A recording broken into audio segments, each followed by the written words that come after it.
Yang diberkati bersama-sama katakan, amin. Kita berikan tepuk tangan paling yang luar biasa buat Tuhan dan teman-teman Arts of Heaven.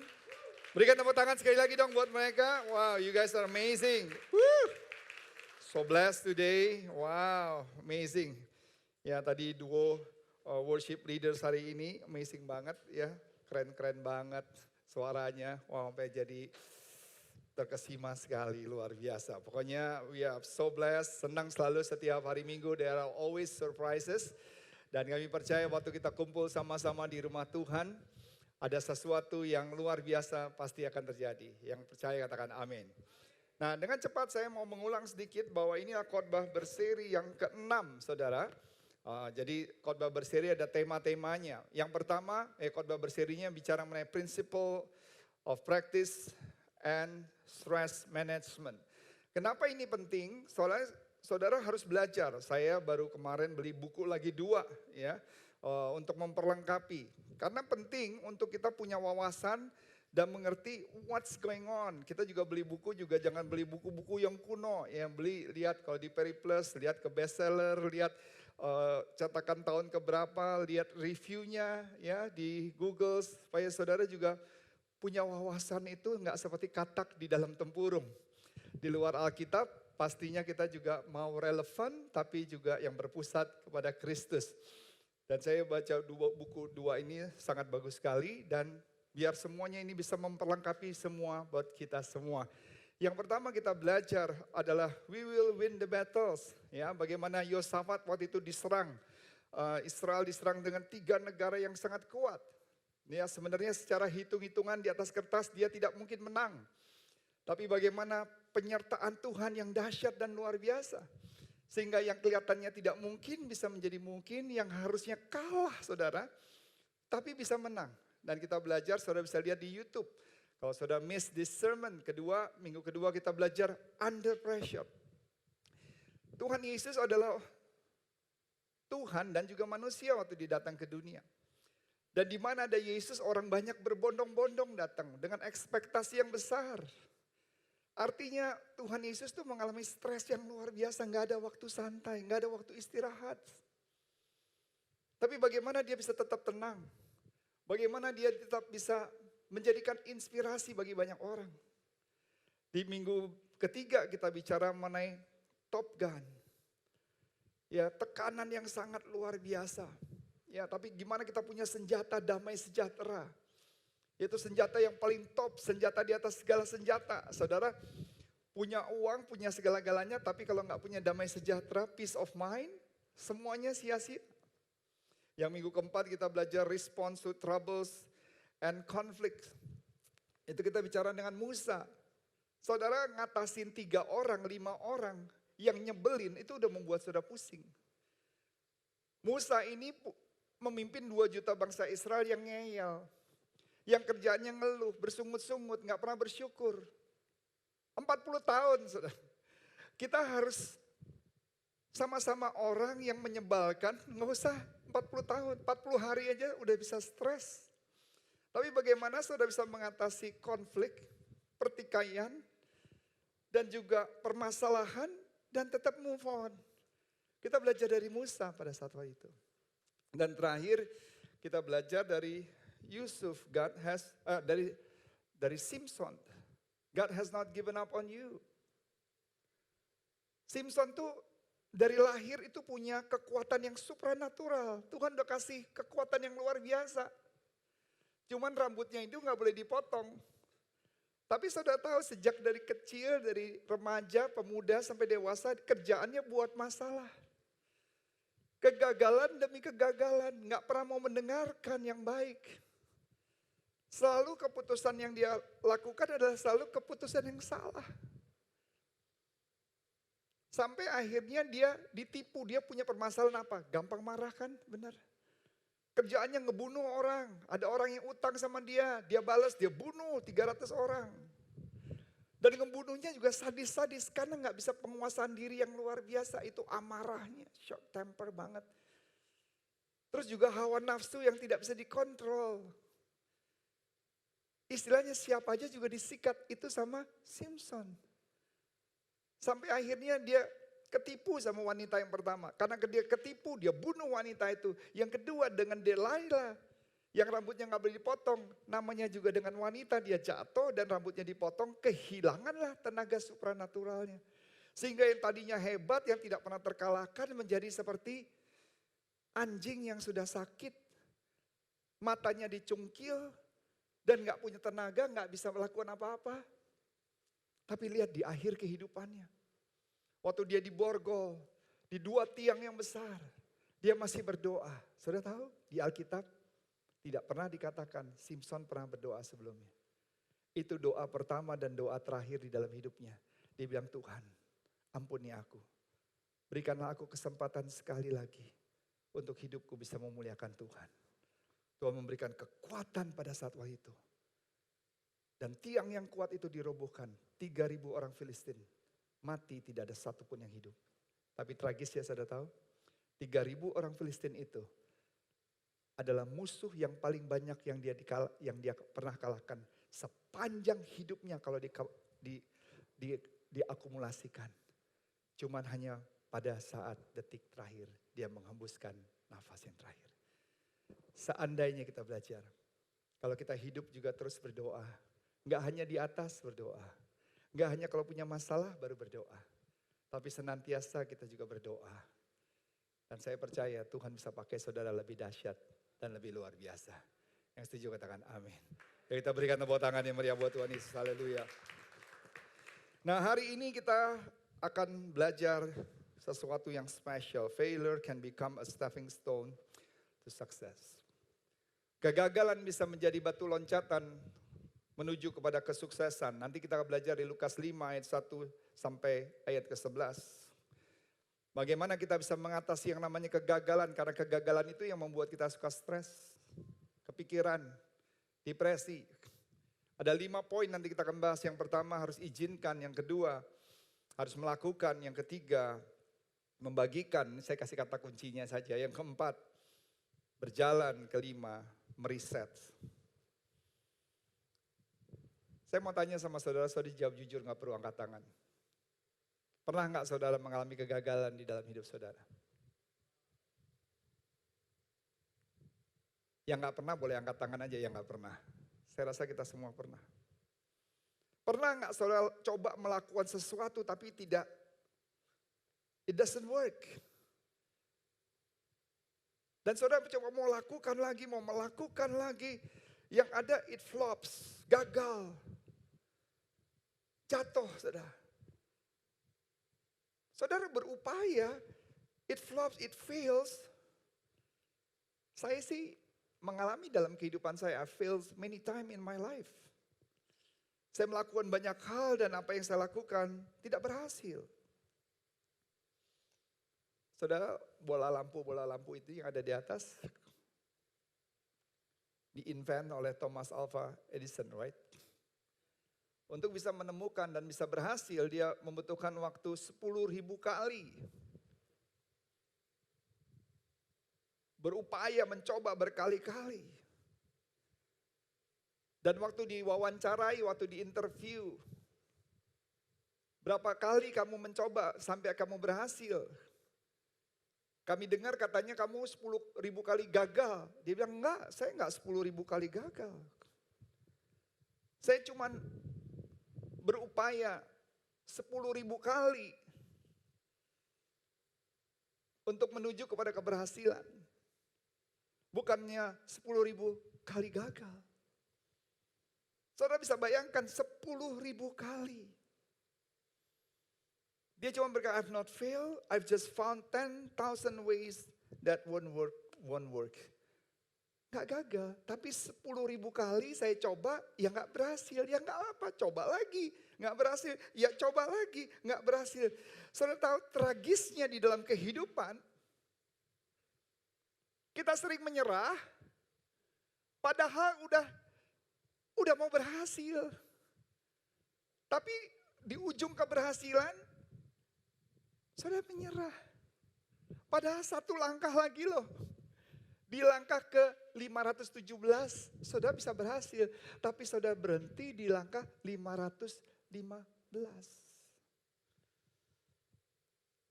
Karena daripada itu khotbah hari ini saya mengambil tema bahwa failure can become a stepping stone to success. Jangan takut dengan kegagalan. Saya selalu pegang peribahasa ini. Kegagalan bukan akhir dari segala-galanya. Tapi kegagalan adalah langkah-langkah menuju kepada kesuksesan.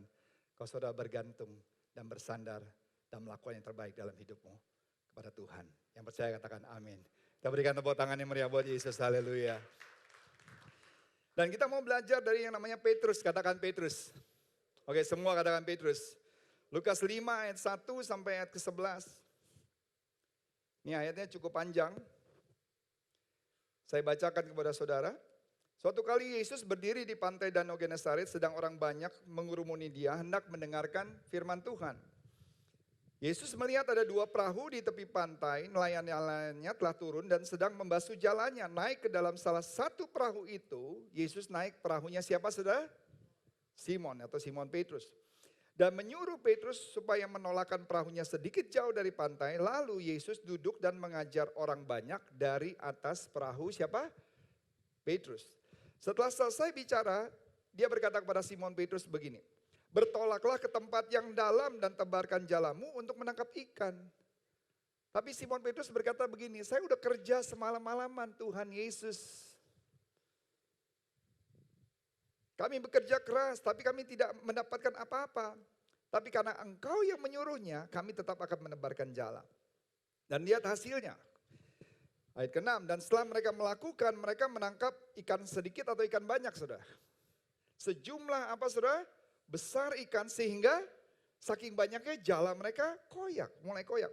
Lalu mereka memberi isyarat kepada teman-teman di perahu yang lain supaya mereka datang menemaninya dan datang membantunya dan mereka itu datang lalu apa?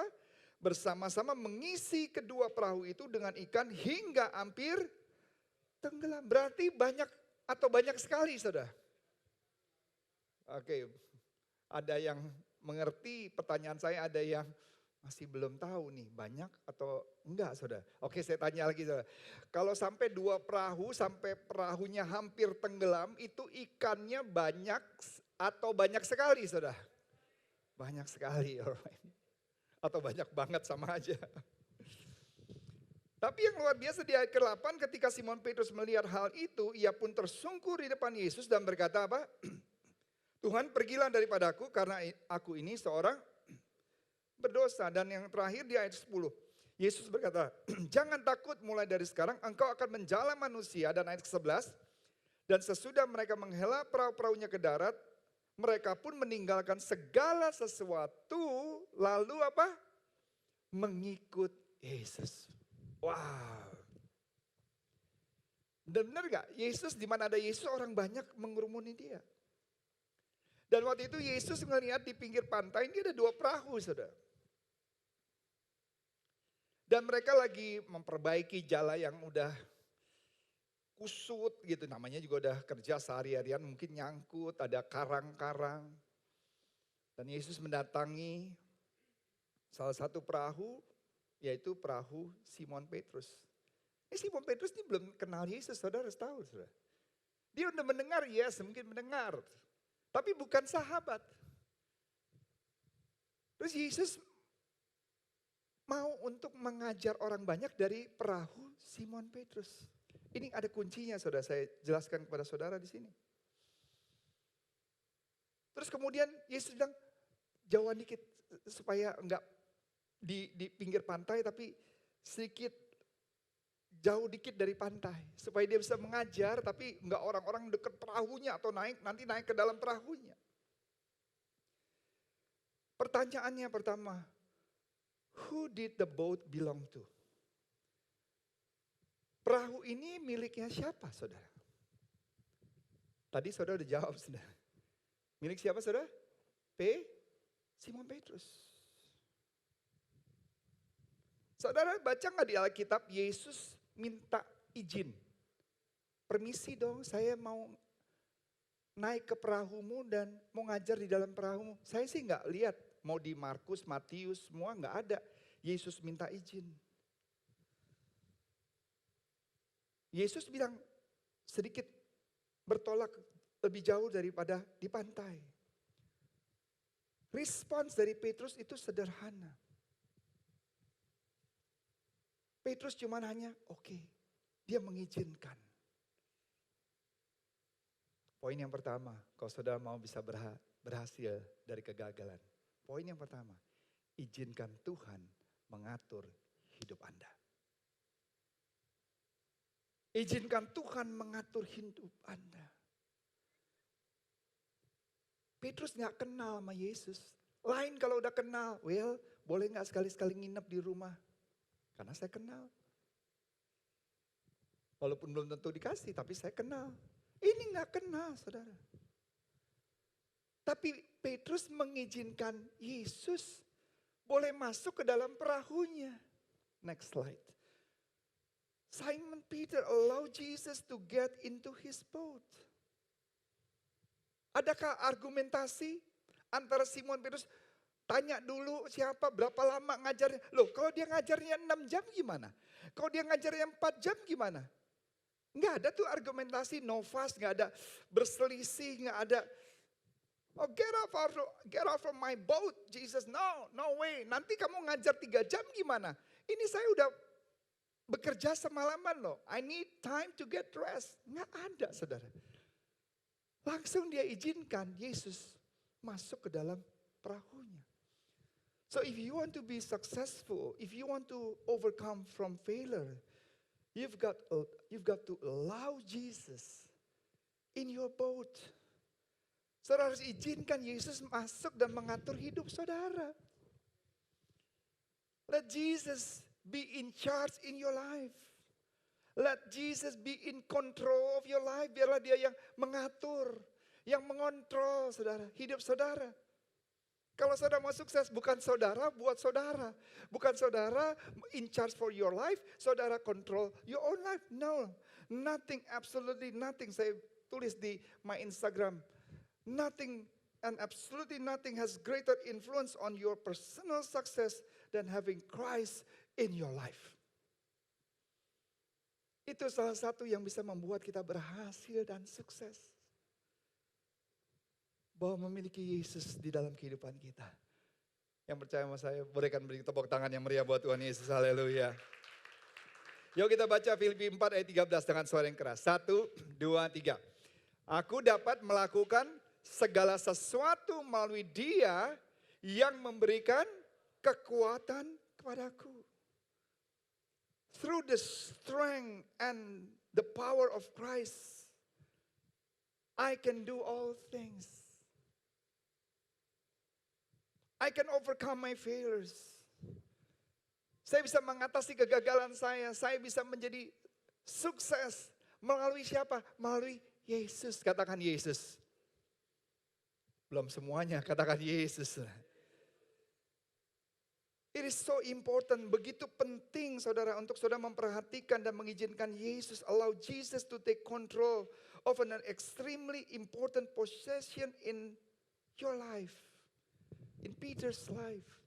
Saudara tahu apa sih yang paling penting dalam kehidupan Petrus? Yang paling penting yang mengizinkan Yesus mengontrol, in charge in Peter's life. What is the most important things for Peter? Saudara coba tebak apa yang paling penting buat Petrus? Salah satu dari jantungnya. Apa saudara? Perahunya. Perahunya itu adalah kehidupannya. Perahunya adalah income dalam kehidupannya. Artinya perahu Petrus, Peter's boat adalah kehidupan Petrus setiap hari. Income untuk pemasukannya. Terus buat bisnisnya. Seringkali itu yang penting kita nggak mau. Kalau yang nggak penting boleh deh Tuhan pakai. Yang nggak penting apa? Sisa waktu. Kalau ada sisa waktu boleh deh buat Tuhan. Tapi waktu yang penting, jangan Tuhan, ini penting banget. Kita ibadah tuh seminggu sekali. So I'm so very proud of you all. Every one of you try your best to come, to worship Jesus, to receive the word of God. Tapi di luar sana masih banyak yang belum paham. Karena buat mereka ini penting saudara. Sehingga yang penting itu dia tidak mau kasih buat Tuhan. Yang penting itu nggak boleh kesentuh. Karena ini sangat berharga, mungkin diamond, mungkin saudara punya vas bunga yang kemarin saya diundang makan di rumah adik saya. Terus dia punya meja yang besar banget. Kita kumpulkan makan di meja, tapi di tengah-tengah itu ada vas bunga yang gede banget. Nah saya itu duduk pas di depan vas bunganya. Aduh rasanya nggak enak, mau lihat ke depan tuh kayak kehalangan dan saya nggak suka gitu. Karena kalau kita ini meja segini, vas bunganya segini, belum lagi bunganya lagi gitu begitu. Terus saya mau pindahin, mau geser. Yang lain pada teriak, Kak Edward, dia bilang, hati-hati, dia bilang, pada begini. Terus saya bilang, kenapa? Itu kalau jatuh, saya bilang, itu jatuh, harganya hampir satu mobil Avanza. Saya bilang, what? Jadi yang ngangkat sampai 4 orang, jadi kayak orang bego, 4 orang ngangkat. Untuk pindahin, bawa angkat mobil Avanza. Saya udah pernah berarti mengangkat mobil Avanza. Kalau yang lain sih nggak apa-apa, pindah-pindahin segala gitu nggak penting. Yang penting hati-hati jangan kesentuh. Padahal Tuhan bilang begini loh, makanya belajar, penting kita selalu belajar supaya seimbang. Dalam Lukas 14 ayat 33, yuk sama-sama kita baca dengan suara yang keras. 1, 2, 3. Begitu juga dengan kamu masing-masing, tidak ada seorang pun di antaramu yang dapat menjadi muridku jika ia tidak menyerahkan apa? Seluruh kepunyaannya. Seluruh kepunyaannya tuh maksudnya Tuhan gak jahat-jahat banget. Semuanya kasih tuh enggak. Tapi yang jangan tuh kayak sama Tuhan tuh kayak sama orang yang kita gak kenal terus kasihnya yang sisa. Give your best offering setiap minggu datang dengan bukan tangan kosong, berikan yang terbaik. Waktu mengembalikan persepuluhan juga jujur dan bahkan berikan bukan hanya sekedar karena kepaksa, karena harus, no. Because we love Jesus. Dia selalu berikan yang terbaik buat kita. Apa yang saudara miliki juga berasal daripada Tuhan. Amin saudara. Kalau bukan karena Tuhan, saudara gak memiliki apa-apa, beneran. Saya, saudara, sama kita manusia. Tapi kalau kita terus selalu hitung-hitungan sama Tuhan, Tuhan ini penting saya, waktunya ini penting buat saya, ini talenta saya penting, ini uang, ini harta saya semua. Tuhan ketawa loh. Tuhan bilang kamu lupa, semua akan berasal daripadaku. Semakin saudara bisa mengerti yang benar, semakin Tuhan mempercayakan saudara hal-hal yang besar. Yang percaya kita berikan tepuk tangan yang meriah buat Tuhan Yesus, haleluya. Tepuk tangannya harus lebih semangat lagi dong, alright, yes. Yang pertama, izinkan Tuhan mengatur hidup kita. Yang kedua, lakukan apa yang Yesus minta. Apa sih yang Yesus minta? Coba saudara lihat di ayat keempat. Yuk baca dengan suara yang keras. 1, 2, 3. Setelah selesai berbicara, apa? Yesus berkata kepada Simon, pergilah ke tempat air yang dalam dan tebarkan jalamu untuk apa? Menangkap ikan. Saya tahu Petrus ini, Teddy hari ini DJ digantiin Jericho. Right? Teddy ini salah satu DJ nasional aset bangsa nih. Kalau saudara mau tahu, senior tapi masih eksis. Bukan senior udah gak eksis. Artinya dia tahu persis apa yang dia, kalau si Jericho kan anak didik kamu berarti kan. Dia tahu persis segala sesuatu dan apa yang harus dilakukan as a DJ bukan hanya secara technical, tapi membangun hype-nya, membangun vibe-nya. Jadi bukan cuma main komputer terus kemudian kesek terus muka cemberut. Enggak, tapi dia bisa gitu. Sambil begini. Ya. Walaupun ini gesek-gesek dikit tapi kayaknya udah heboh. Dia tahu persis. Yang saya mau katakan Petrus ini sebagai nelayan, bukan nelayan ece-ece. Nelayan yang profesional. Petrus tahu bagaimana menangkap ikan. Dengarkan ya, bagaimana menangkap ikan. Petrus tahu di mana bisa mendapatkan ikan. Petrus tahu waktunya dengarkan bagaimana how, di mana where, dan kapan time. Siapa yang ngomong kapan tuh person? Luar biasa, saya baru mau khotbah, dia udah khotbah duluan. Siapa Mesak ya? Wow. Can you imagine that? Semalam-malaman udah menjala ikan, udah bekerja, Peter was tired, he was exhausted. Saudara tahu exhausted bukan capek lagi, kayak aduh capek banget. Dan dia udah sedikit disappointed. Dia nelayan handal kok bisa dapat nihil. Saudara tahu nggak, kadang-kadang Tuhan izinkan nol dalam hidup saudara. Ini nol. Saudara nggak lihat di jala itu yang ada cuma kerang-kerang, nggak ada ikan. Nggak pernah sepanjang kehidupannya. Dan waktu Yesus bilang, pergi bertolak ke tempat yang lebih dalam dan tebarkan jala di sana. Dia bisa berkata, what's the use Jesus? You are not even a fisherman. Kamu bukan nelayan. You are carpenter. Kamu tukang kayu. You tahu apa sih tentang nangkap ikan? Benar kan? Petrus bisa berkata demikian. I'm the pro. Seperti tadi bilang, I'm the pro, Pastor Ed. Pastor Ed bisa khotbah dengan baik. But talking about this, I'm the pro. Tapi saya bisa koreksi. Enggak, kamu salah, harus begini. Tapi yang luar biasa, Petrus izinkan Tuhan mengatur hidupnya. Jangan kita lebih sok daripada Tuhan. Tuhan tahu yang terbaik buat hidup kita. Yang percaya katakan amin. Yuk kita berikan tepuk tangan yang meriah buat Tuhan Yesus. Dan saya suka Petrus nggak ngeyel. Dia nggak bilang saya lebih tahu lebih daripada Tuhan Yesus.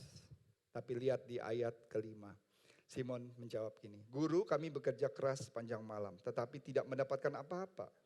Akan tetapi karena engkau yang menyuruh, aku menebarkan jala juga. So it is easy to call yourself a follower of Christ. But it's much harder to act like one. Kalau bilang saya Kristen gampang.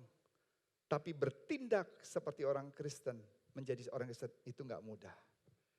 Berkata saya orang Kristen itu mudah. Tapi untuk hidup menjadi seperti apa yang Tuhan mau gak mudah. Lah emang Pastor Ed udah sempurna? Enggak, makanya saya khotbah untuk saya juga, untuk sama-sama. Right?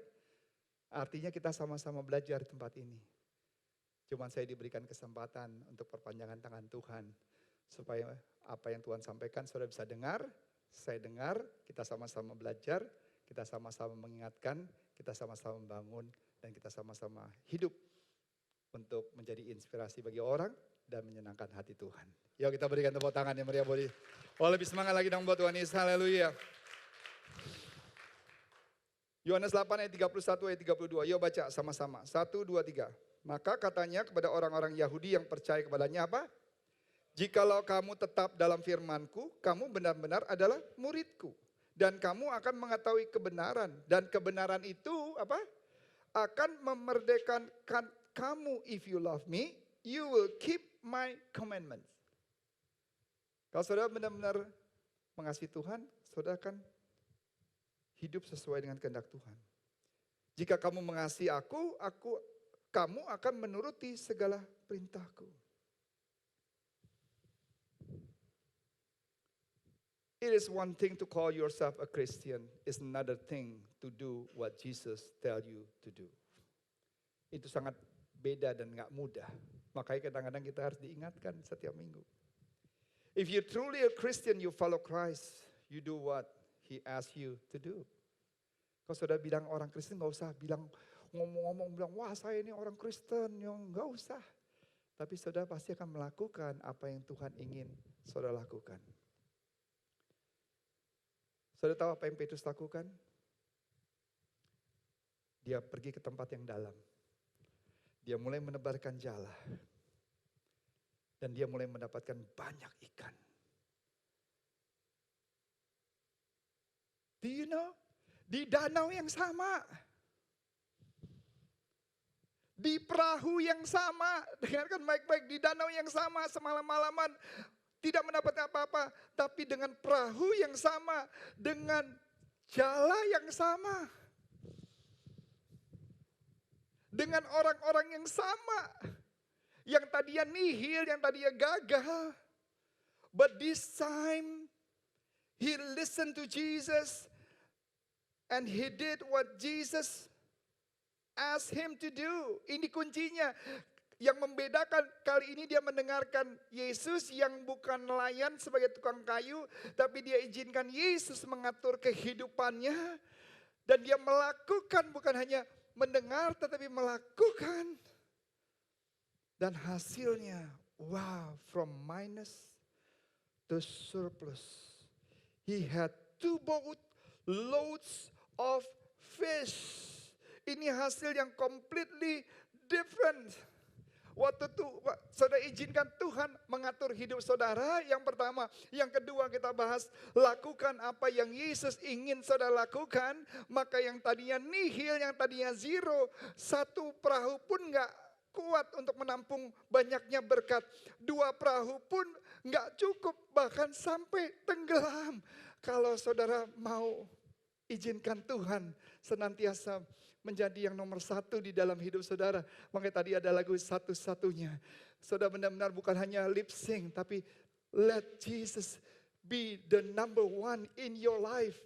Dan melakukan apa yang Tuhan mau. I really believe Tuhan sanggup merubah minus to surplus. Tuhan sanggup merubah kekalahan menjadi kemenangan. Tuhan sanggup merubah duka cita menjadi sukacita. Yuk kita berikan tepuk tangan yang meriah. Berikan tepuk tangan yang lebih semangat lagi dong buat Tuhan. Woo! Wow. Amazing. Sebelum yang ketiga, siapa yang tempat ini punya 10.000, 20.000? Ada 10.000? Boleh? Minta. Tadi angkat tangan. Ada 10.000? Nggak ada. 20.000? Tak. Doh kan baru diminta 10.000, 20.000 susah banget ngeluarin duitnya. Gimana mau ngirimin? Hah? Ada? Ya boleh. Itu berapa? 20, oke 10. 20. Ada lagi yang punya 10, 20? Nggak ada? Nah udah. Ada, ini berapa? 10.000, oke. Kalau 10.000 cepet ya San ya? Kemarin minta 100.000 lama banget buka dompetnya. Ingat ya, uang siapa aja ya. Ingat ya. Kita masuk ke poin ketiga. Enggak selesai kayaknya 5 poin, 3 poin aja hari ini. Oke, yang ketiga yang terakhir. Nanti kita sambung minggu depan. Yang ketiga, yang pertama, izinkan Tuhan mengatur hidup Anda. Yang kedua, lakukan apa yang Yesus minta. Yang ketiga, ini penting saudara. Berbagi kelebihan yang kita miliki. Berbagi kelebihan yang kita miliki.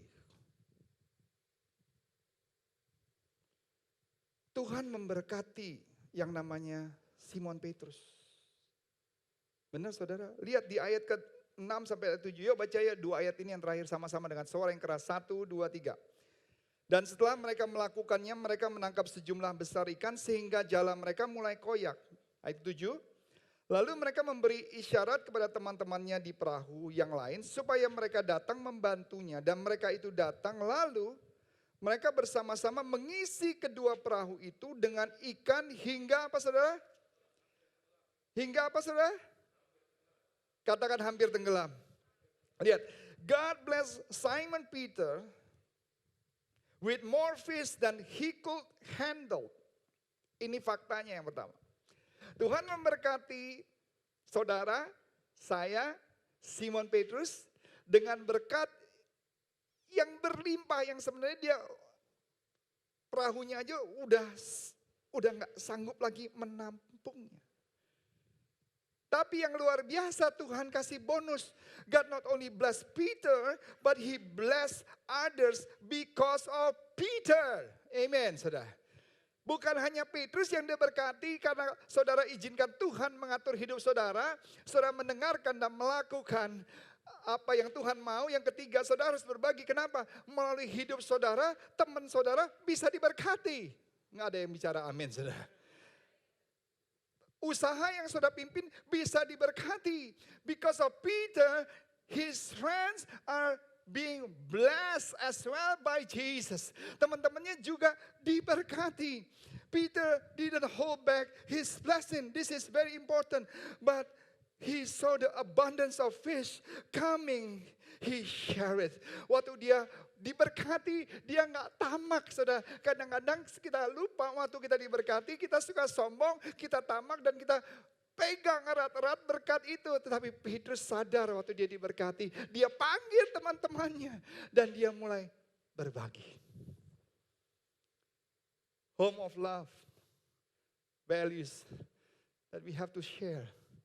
Our times, our ears, share to the needy, share to the people who needs help. If you want to be a success, share your surplus. Kalau saudara menjadi sukses, keyboard boleh mengiring dengan pun. Kalau saudara mau jadi orang yang sukses, share your surplus. Ada yang lemah, yang kuat menolong yang lemah. Berbagi. 3 hal hari ini kita belajar. You need to allow Jesus to take control of your life. Father Lord Jesus, you know, you see every one of us, including myself and everyone here. Seringkali kami suka cuman kasih sisa waktu sama Tuhan. Kalau ada waktu ya Tuhan, saya datang beribadah. Kalau ada waktu ya Tuhan, kalau ada uang ya Tuhan. Tapi enggak seperti anak kecil yang punya 5 roti 2 ikan, dia berikan yang terbaik buat Tuhan. Enggak seperti janda yang miskin di Sarfat itu, cuman segenggam tepung dan minyak, cuman sekali makan dan mati. Tapi dia berikan kepada hambanya Tuhan, Elia, yang terbaik. Always giving the best. Let Jesus take control of your life. Ingat selalu, waktu kita bisa melayani, it's an honor, sebuah kehormatan, bukan beban. I always tell everyone, banyak orang di luar sana mau melayani, belum tentu ada kesempatan. But when you have the opportunity to serve Jesus, you know, Tuhan cuma mau menguji kita. Let Jesus take control of your life. Dan lakukan apa yang Tuhan ingin saudara lakukan. Dan saya yakin dan percaya Tuhan pasti memberkati kita luar biasa. Tadi saya minta 20.000, 10.000, 10.000. It's just like Jesus sometimes asks you. Saya cuma hanya minta. Kadang-kadang Yesus minta bukan 20.000, 10.000. In my life, waktu itu Yesus bilang, I ask your house. Saya kasih 3 rumah saya loh. Rumah yang pertama yang saya miliki, waktu itu saya bangun dari tanah kosong, 0. It's my dream house. Ada 8 basketnya. Semua materi yang nomor 1. I give the best for Jesus. Kemudian rumah yang kedua. Dan yang ketiga apartemen. Dan waktu saya berikan mobil, saya gak berikan yang paling sisa. Saya berikan mobil BMW waktu itu. M3. Belum 1 tahun. Terus kemudian Honda Accord, Opel Blazer. Ada FT86, John Cooper Work. Terakhir untuk operational, akhirnya saya harus jual satu Honda CT125. It's my dream motorbike juga. But it's always an honor for us. That you can give something the best, bukan yang sisa buat Tuhan. Karena hidup ini bukan what you have, but the happiness in your heart. I can tell you right now, honestly, I'm truly blessed, I'm truly happy for who I am because of Jesus. Jesus means more than anything for you, for me, and for everyone. Dan seringkali Tuhan sering bertanya bukan 10.000, 20.000. Tapi kalau sudah diberkati, bagi berkat-berkat orang lain itu. Ini saya balikin deh, saya sertai dengan MAP 50.000. Mana yang 10.000 Miko? Ini bisa buat Starbucks nih, minum. Lumayan kan berbagi. Hah? Oh 20.000 itu, tahu aja saya cuma iseng aja. Padahal saya cuma tahu 20.000. Hitung-hitungan banget ya. Gimana? Baru diajarin jangan hitung-hitungan. Tahu nggak tadi waktu kamu bilang Padahal saya mau nambahin 50 ini lagi, cuman ya udah deh gak jadi deh, hitung-hitungan. Itu baru tes tuh. Dikira saya nggak tahu, 20 ribunya tadi. Nggak jadi deh, Tuhan mau kasih lagi ekstra tuh. Nih Susan, nggak usah. Ini udah dikasih, berkat harus diterima. Gitu ya.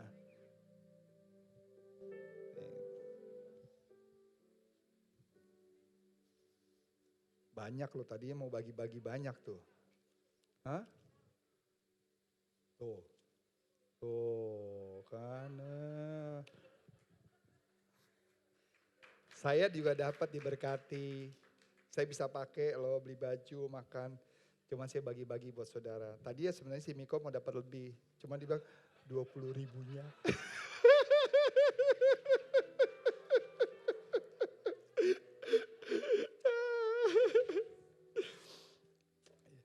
Yuk kita bangkit berdiri. Lord Jesus, we are so thankful.